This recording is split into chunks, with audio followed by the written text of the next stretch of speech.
Pat, I'm going to start with you. Special teams played a big role in deciding this ball game.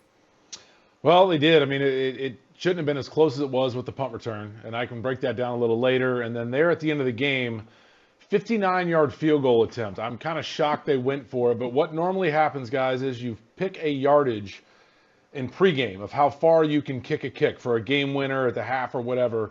So I'm guessing maybe Eddie Pinheiro hit a 60-yarder in pregame, and they said, okay, he can make it. But that's later in the game. It's colder. I don't know how the weather was. I'm really shocked they went for it there. But yeah, but special teams was part of the game. Chris Tabor had a nice punt return there for the Carolina Panthers, drew up a nice play, and just kind of shocked they went for the field goal there in Soldier Field at a 59-yard field goal. But Zach, you said it. A win is a win, but damn, that was ugly. Yeah. That was really ugly, man. God. Olin, as an offensive player, if your head coach takes the offense off the field, 4th and 10, game on the line, in order to have a guy attempt a 59-yard field goal at Soldier Field, what are you thinking? First of all, Zach, good to be on with you again, my friend. It's been a long time. But as you know, I played on a lot of bad offenses. So I've been there before where your offense isn't executing.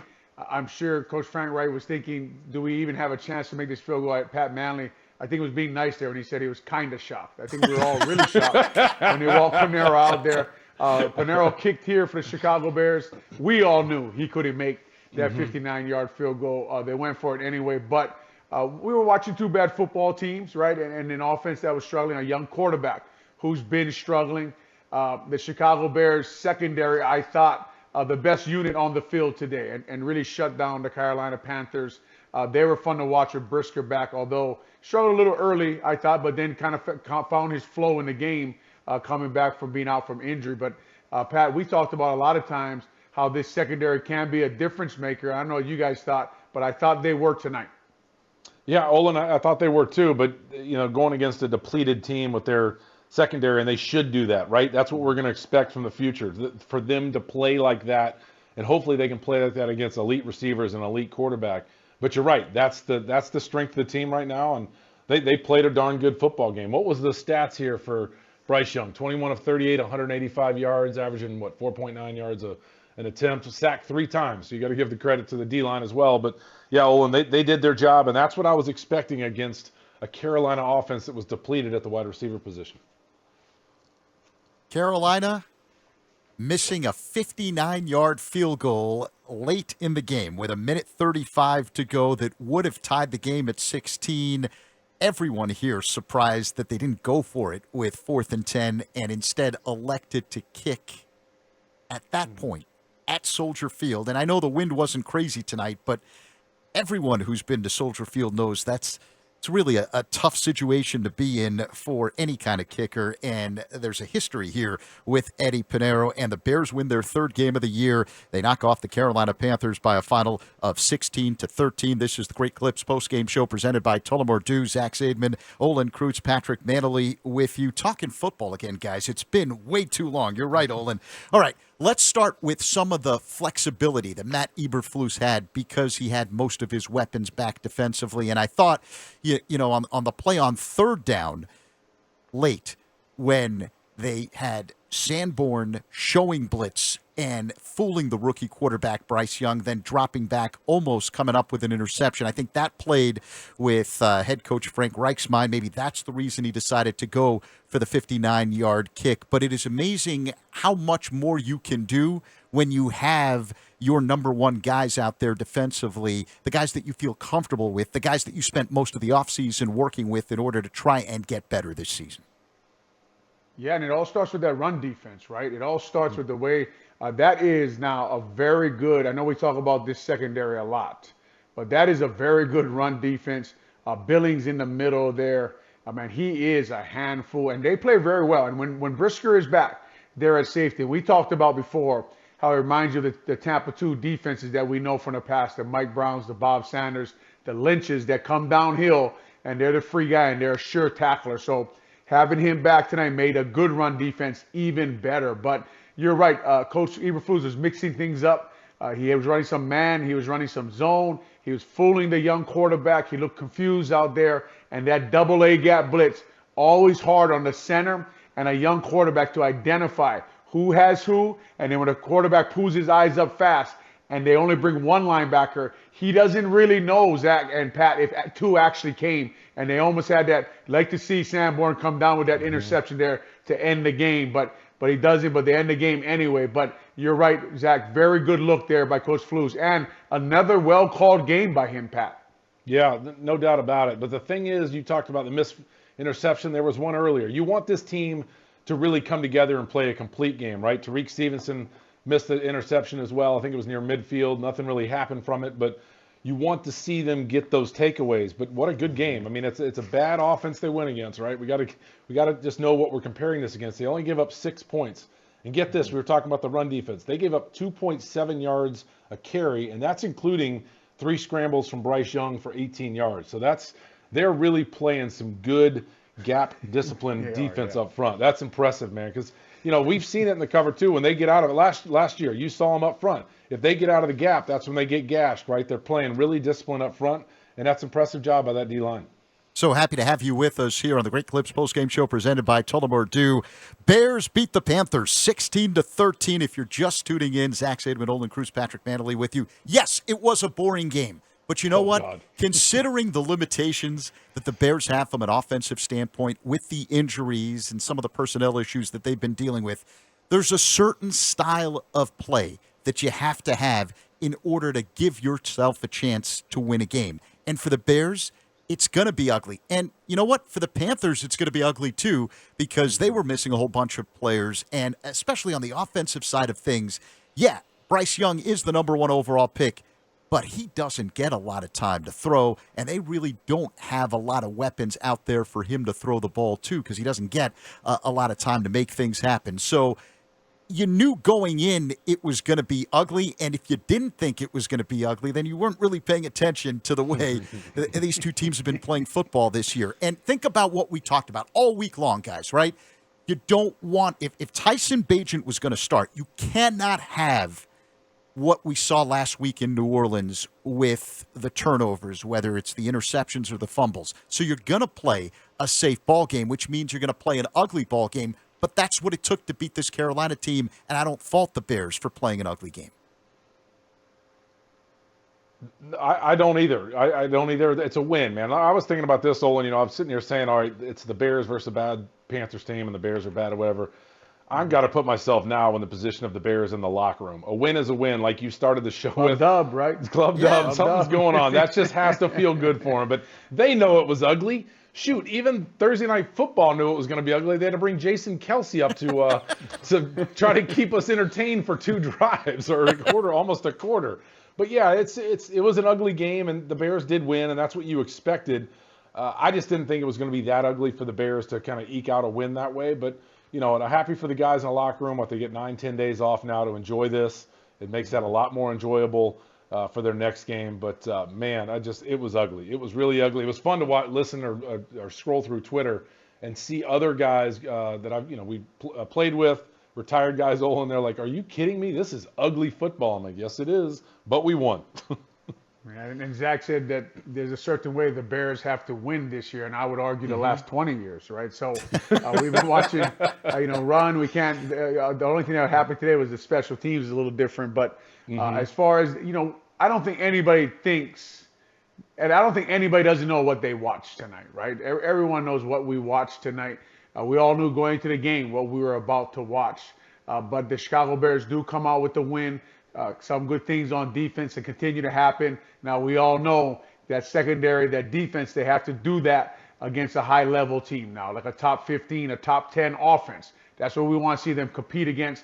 Hopefully, they'll have all their guys one day when they go against someone like a team like that, and then we can watch them against someone like that. Because even tonight, when they played good, we said, oh, finally have that whole secondary back. Remember, Tremaine Edmonds is not there, right? Hell of a football player, hell of a middle linebacker, okay? So he's not there, $70 million man. I think that's what they paid him this year out of the middle of that defense, and they still hold them to that. And, Zach, I got to say, man, I know Kirk Herbstreit was floating that all night, that he was under constant pressure, and he really wasn't. That kid is just playing really bad football. The quarterback's not playing good football right now. Me and Pat always talk about when I watch offensive line, I can apologize for them all game, right? That means I can find a reason they missed a block. That's what Herb Street was doing tonight. A little too much. It just, Bryce Young was not playing good football, period. He's just not playing good football right now. He's not seeing open wide receivers. He's not getting the ball out. He's holding on to the ball, and then when it's not there, he's ducking his head and taking sacks.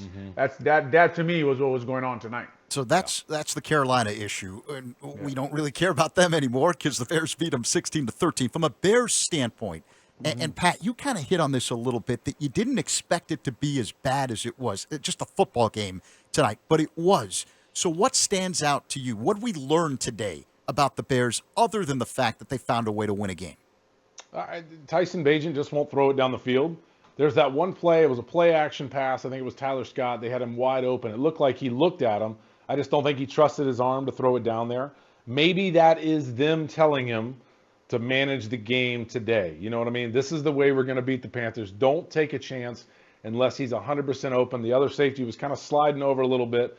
Some of the quarterbacks might have pulled the trigger, but I think Tyson Bagent just ran the game plan that he was asked to do, was get 0 turnovers. Let's see if we can run the ball on him and come away with a win. But that's kind of what I got from it, was maybe they put the handcuffs on him a little bit to not let him expose himself and turn the ball over. But they got to win. So, that's the number one thing, but it was just ugly. Yeah, it's a good point, Pat, because if you think about two teams that had 8 combined turnovers last week, and the Panthers had 2 for touchdowns, right?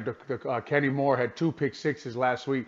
We were watching a game where both quarterbacks were told that, and that's why it looked so bad, right? Yeah. Play safe, don't turn the ball over, and Herb Street was telling you that during the game, that Frank Wright told him that, like, just make 2 plays at the end of the game. And I think that happened to Bagent too, right? You can see he's a little gun shy for the first time. That happens in the NFL, man. We talk about a lot, Pat. The guys who succeed in the NFL are the guys who overcome failure, right? Because you're going to fail a lot. All of a sudden, you get to the NFL, you've been so good for so long, Zach, and you fail more than you've ever failed in your life. And it's just hard for a lot of guys to come out of that. And that's what Tyson Bagent has to do next. He has to come out of this little bit of a funk he's in because he had those turnovers last week that lost the game. Now everyone's saying just play it safe, and sometimes you see that guy and you wonder if you want to get it out. And to be perfectly honest, I got to go back and watch the all 22.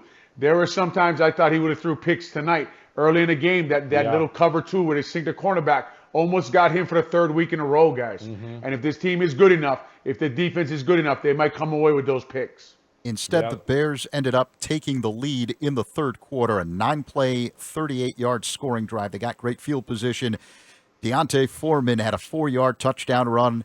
Bears went up 16-10 in the 3rd. That was their first lead of the game, and they end up winning 16-13 tonight over the Panthers to improve to 3-7 on the year after going 3-14 last year. And now the big question, you guys talked about Tyson Bagent, some of the issues that he's trying to work through. Well, we saw late last week and now early this week, Justin Fields throwing the football. Now, he didn't play today, and there was that weird press conference the other day with Matt Eberflus, but the fact that you saw him throwing in practice means that he was medically cleared to throw. And I don't know, maybe I'm thinking that he didn't play today because he probably didn't look good out on the practice field, and they decided to go with Bagent in a short week. But you'd have to think that barring any kind of major setback, the next time the Bears take the field against the Detroit Lions, we're going to see Justin Fields at quarterback, right? Olin, I'd have to imagine, Pat. Yep. I'd have to imagine he's going to be out there. They probably just want to give him 10. I mean, I am not gonna try to figure out what just happened right now. So I'm not doing that. There's a guy, Louis Simmons. He ran Westside Barbell for years in Ohio, a legendary strength coach. And he used to say, if you run with the lame, you gain a limp. And sometimes when guys go into Haugh, Pat, I don't know what the hell happens to them, right? These good coaches go to Haugh, and all of a sudden, man, they get like Haugh brain. I don't know what's going on when they get to the podium. The media guys there got to do a better job, help the head coach out. They're going to ask him about Justin Fields. So I'm sure Kevin Warren is on those kind of things. We're just talking about that whole situation. But as far as Justin Fields goes, fully expect him in 10 days to be the Chicago Bears starting quarterback. Yeah, and we'll never know how much he was, asking to come back and play. Olin, we've both been in that situation. I told a story the other day that I had an MCL sprain, tear, whatever you call it, And I remember talking to Dr. Bowen, and I felt like I could play, but I wasn't going to be 100%. And he sat me down. He said, listen, if you sit out one more week, and I think we had like 8 or 10 more games to go. He's like, if you sit out one more week, you were going to feel so much better for the rest of the year. Maybe you could play, but then you're going to be struggling for the rest of the year. And I was like, no, I want to play. And he said, well, no, we're just not going to clear you. We're not going to clear you. And it was the right thing to do for Dr. Bowen to do that to me. So the rest of my season, I felt a lot better. But I'm wondering how much he was fighting to try to play. And did they do the same thing? Like, no, listen, you sit out this Thursday game. We're not going to playoffs or anything. You sit out this Thursday game, you're going to feel that much better for the rest of the season. We'll never know all that stuff, but I'm sure he was fighting to get out there, and I fully expect him to be back. Just from what I saw, just those throws, from the media at practice or whatever, if he's throwing at 30, 50 yards, but, can you protect yourself and all that kind of stuff? But I fully protect to see him come back. Alongside Olin, Kreutz, and Patrick Mannelly, Zach Zaidman in for Mully here on the Great Clips postgame show. 312-644-6767 is the phone number. Your phone calls coming up. Couple of things that kind of stood out to me over the last 4 games that Fields has missed, but specifically tonight, just based on the way that Luke Getty has been running the offense with Bagent. How much of that is going to be incorporated, do you think, when Justin Fields comes back? Like his skill set, combined with some of the things that we saw from Bagent, combined with some of the things that helped the offense along when Fields wasn't there, how's it going to look when he returns? What's going to be different from the way games are called, do you think, before Fields got injured, now that we've seen another guy do it for a little bit? I'll go to you first, Olin. Oh, yeah. Listen, I think that when he comes back, hopefully, everyone kept talking about what could Justin Fields learn while he was out. Well, what could Getty learn also, right? Calling games. What could he learn? Quarterback runs. I'm sure we're talking about the boosts, the sprints, get him out of the pocket. And sometimes when you say that, Pat, right, people are like, well, you can't win the game we're not saying always, right? But just more. Get him on the run. Get him on the move. He is a constant threat. Anytime you go to other teams, Pat, I'm sure you can vouch for this. When you go to listen to their defense coordinator talk about the Chicago Bears, he always mentions how scary Justin Fields is outside the pocket, how they got to control that. So you hope that Getty will use him more in zone reads, quarterback runs, boots, keeps, all the things that we know a quarterback who can run and who has a strong arm should be doing. It seemed like they did give Bagent more of that while Justin Fields was out to try to get him comfortable. Now let's see you give Justin Fields the same amount. You'd have to go through all their plays, right, to really know what percentage they're moving the quarterback around. And just, I don't know, Pat, but whenever, Justin Fields, you can tell when he starts to get bogged down in the pocket a little bit. Let's get him outside the pocket. Let's get him a quarterback run. Let's use him a little differently. I always go back to that Minnesota game, right? The empty in the pocket. You knew already he wasn't seeing it. Why keep him in there? Yeah, these last 2 weeks, I've liked that game plan for Justin Fields. I like you said, I'd like to go back and see the numbers of how many boots and moving the pocket plays there were. But it seems like there were a lot more the last 2 weeks than we've seen for the entire season, and even more there was 1 or 2 games where Justin Fields, they did that to him. The Saints game, though, to me, with the runs, they used the quarterback runs. I think that was, dialed up to play against the Saints because they weren't great against quarterback runs. But I would like to see those 2 game plans these last 2 weeks run more for Justin Fields. I think they fit him more. And Olin, you've been talking about the zone reads. I think that's super important to get him more involved with that as well. But as far as getting the quarterback out of the pocket, moving the pocket, a little bit of max protection throws down the field, I've liked those the last 2 weeks. So hopefully we see that more with Justin Fields. I want to flip to the defensive side of things because we saw the Bears get after the quarterback. I think, Olin, you started talking about it initially. It's the ability to stop the run, which gives you the right to be able to get after the quarterback. But they were able to do that against Carolina. How much of that is just the Bears having some healthy bodies now, especially on the back end, and now adding Sweat to the front line? Or should we not put much stock in it because Carolina is a terrible team up front? Yeah, I mean, it's a little of both, right, Zach? It's a little bit of both. Now, to be fair to the Chicago's defensive line, Pat, I thought they had more pressure against New Orleans also. So I thought they got home a little bit more than they had been getting home. And then this week, it looked like they started Javon Dexter there on 3rd down. I got to go back and take a look at that. Looks like they changed up their nickel pass. I noticed that as well. It looked like it was a little bit more too. Yeah. Yeah. I thought that Sweat didn't have a great game, but I also think that Carolina has two very good offensive tackles in pass pro. So that was a good battle to watch. The Carolina has a lot of money in their tackles on the offensive side of the ball, but they do chip him. They do know where he's at, Pat, and that does free up other guys. And they did get home today, and they did put just enough pressure on that young quarterback to come out of this game with a win. Hey, did you guys notice like a cast on Montez Sweat's hand on his thumb? Yeah. Did you notice that at all? Did he have that Just last like you, week? Pat, though, you were going to fight through it at MCL. He's fighting through it. No, but thanks, man. No, but I mean, from last week to this week, I don't recall seeing that last week. Do you? I think he did. I think he had it on Okay. there last. I thought I did, didn't but I got to notice take that. another Okay. look. But All I right. thought I saw him with that cast. I think he came from Washington with that. Okay. I think so. I'd have to take a look. Yeah, for people that don't know, back in the day, Patrick Mannelly had a nickname in the locker room. He was known as the Gladiator because Yes, he was. No.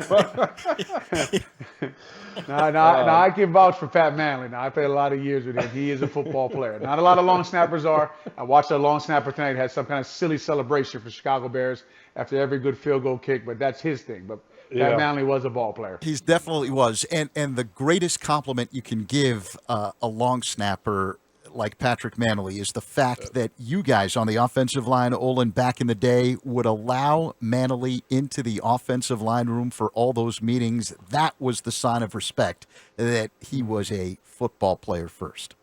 We didn't allow Pat. We couldn't keep him out. That's how bad he wanted to be in meetings, and that earned a lot of people's respect, Zach. To be honest with you, that you could be playing Sudoku and sitting in the cold tub or golfing, but instead you're every day in our meetings, sitting with us, learning football, taking notes. So you're exactly right. That is what earned everybody's respect. Look, Hold on. Enough of that, man. That's the best meeting room to be in all of sports.